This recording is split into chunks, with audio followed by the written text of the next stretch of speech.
Hello, welcome, Cabbage here. In Elden Ring, let's do an update about my challenge run, my Wretch challenge run, where I start the DLC bringing pretty much nothing from the base game. But here I'm kind of cleaning up some stuff that I missed before. One is fighting this tree spirit in the, I want to say Belarus, but I don't think that's right. Bayle Tower Town. But if we beat this guy, we can get the poison resistance talisman, which is very important for me because I don't have any since they're all previously from the base game. So this would be a big help to me in places with poison, obviously, or rot. I am wearing the Black Knight armor. This took a lot of time to farm up. And then I'm using the fire great piercing sword, I think it is.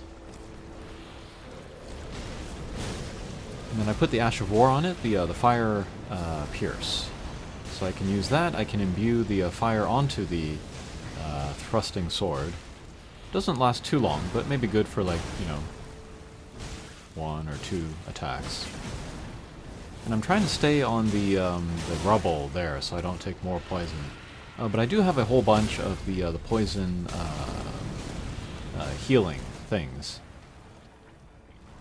I bought that partly with runes that I got for farming for the Black Knight set.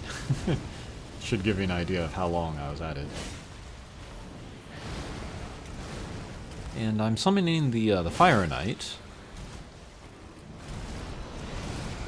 I also use that in my Akeha account. I'm trying to stay away from using stuff here that I used in that account. But still kind of low on summons, so we'll use them here. I got some more today, so I can rely more on those rather than ones that I used before.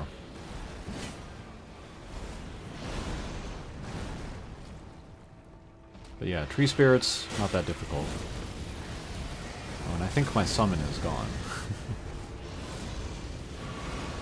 And then I did pick up a seal at the end of the previous update that I did. I'm very excited about that. I can cast a few incantations.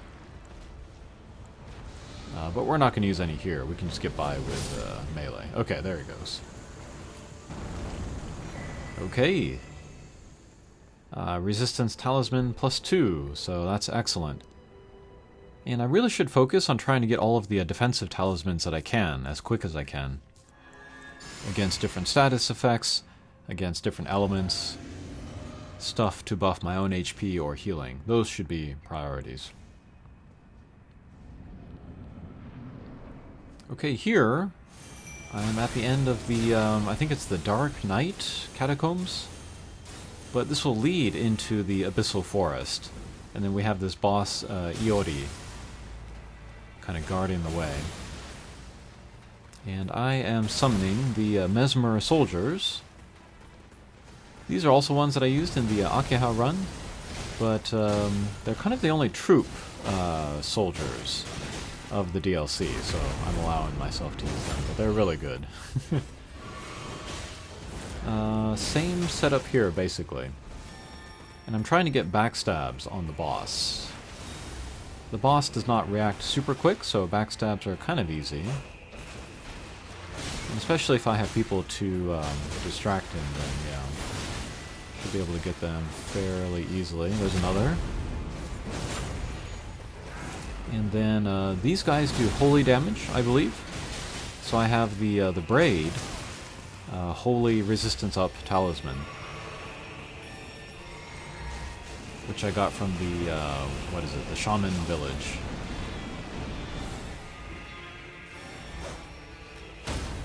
And then these are kind of like images, you know, they'll go down with 1 or 2 hits. But I would rather just do damage to the boss, so we'll concentrate on that.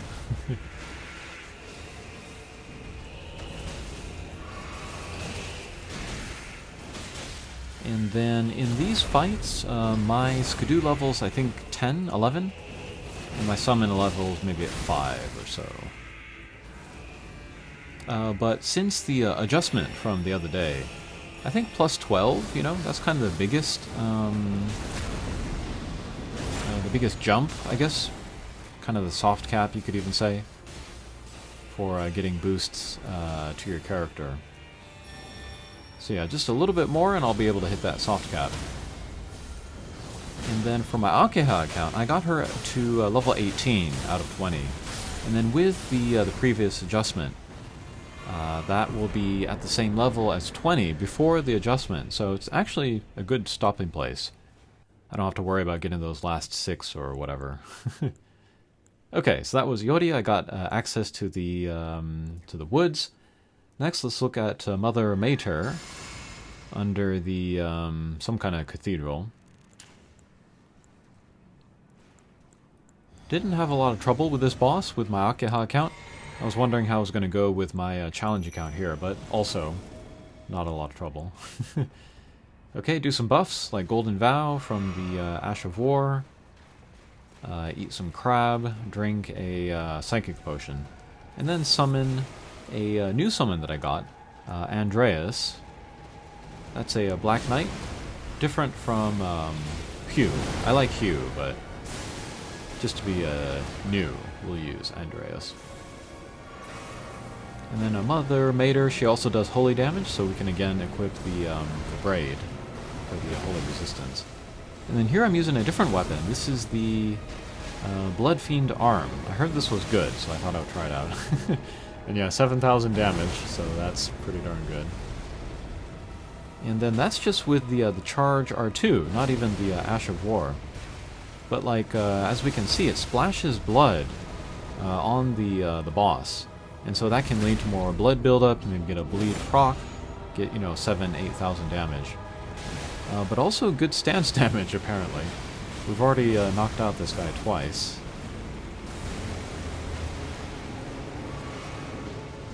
Yeah, this boss is pretty gross. Very bloodborne. Okay, there's a third stance break.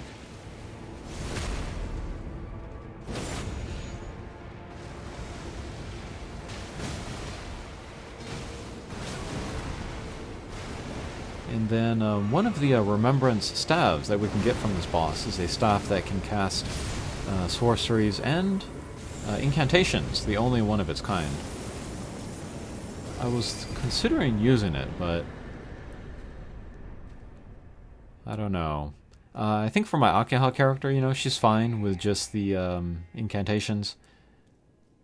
Maybe the same with 063Y here. Okay, so after we beat Mother Meyter and then also Yumio, then Yolan will be depressed here, and then we get a choice. We can give her sort of a light medallion or a dark medallion, which will either give her hope or take away her hope. I want to give her the light medallion, and then what that will do is it will give me her summon, which is great. If we give her the dark medallion, then she will give us a katana, which I did for my Akeha account, since she's only using katanas. But 063Y, again, trying to use new stuff, so we'll get the Yolan's summon. And then we can actually upgrade this if we go to sort of like the back way to this rise, which is near the cathedral. Go to the village of the shaman, kind of jump from behind, go to the very top of the tower, and then here we see a puppet of Yolan's sister, Anna. If we have the summon, then we can kind of interact with this puppet, and then upgrade these summons. So now it's 2 of them. So that's cool. I'll definitely make use of this. I think they're good at doing bleed. And then we can also pick up this bell bearing to pick up some kind of magic ballista bolts. We can also pick a magic firing ballista from this tower, so it's all coming together. Okay, and then to end the video, we'll get another Bayle clear. Drake warrior. But first, we're going to talk to Aegon. Grant me this one wish. Take this finger. And this guy is 100% Ahab from Moby Dick. But like the way he speaks and the fact that his leg is messed up and that he has a grudge against a great kind of beast. And the fact that he throws harpoons. I think it's pretty much an Moby Dick reference. And Moby Dick, that's probably my favorite book of all time. It's not the easiest read, but I can recommend it. I've heard it called the first postmodern book.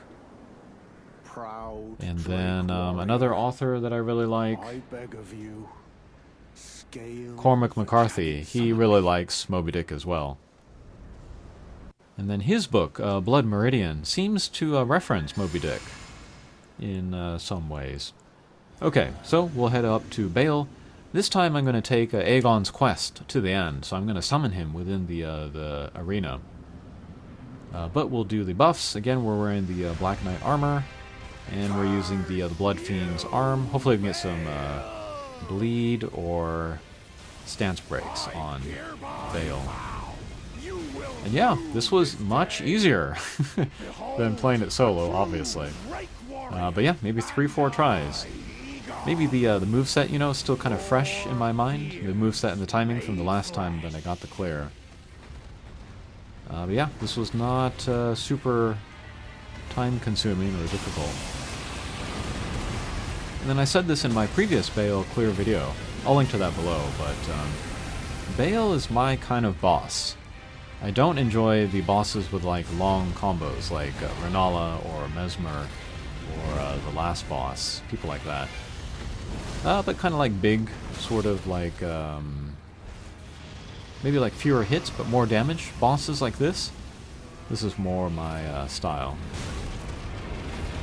But again, I'm just waiting for the boss to attack first, wait for an opening, and then I can do the charge R2. Let's keep an eye on the damage. See if I get that bleed proc.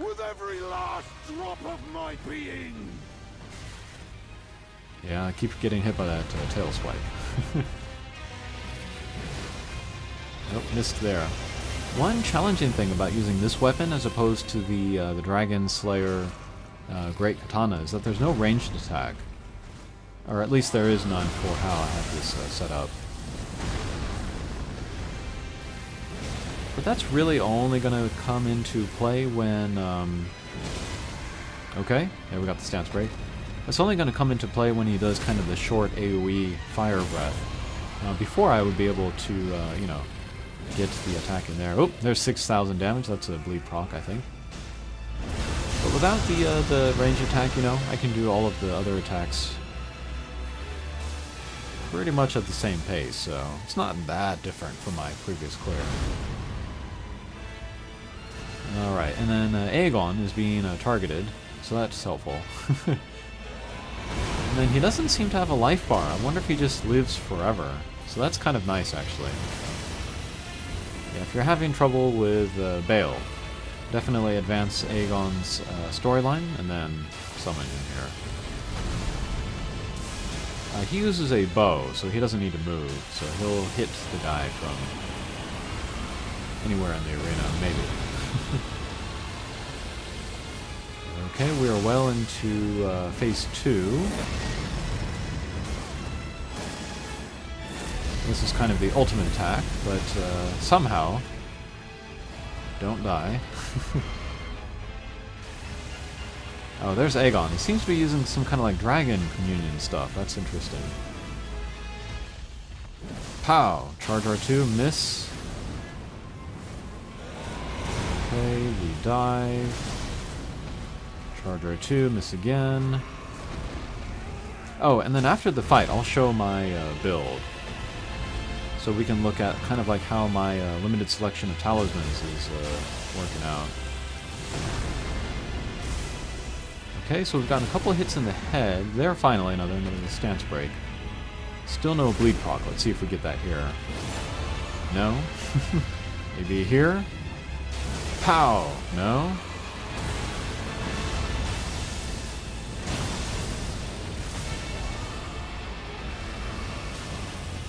Okay, we're healing.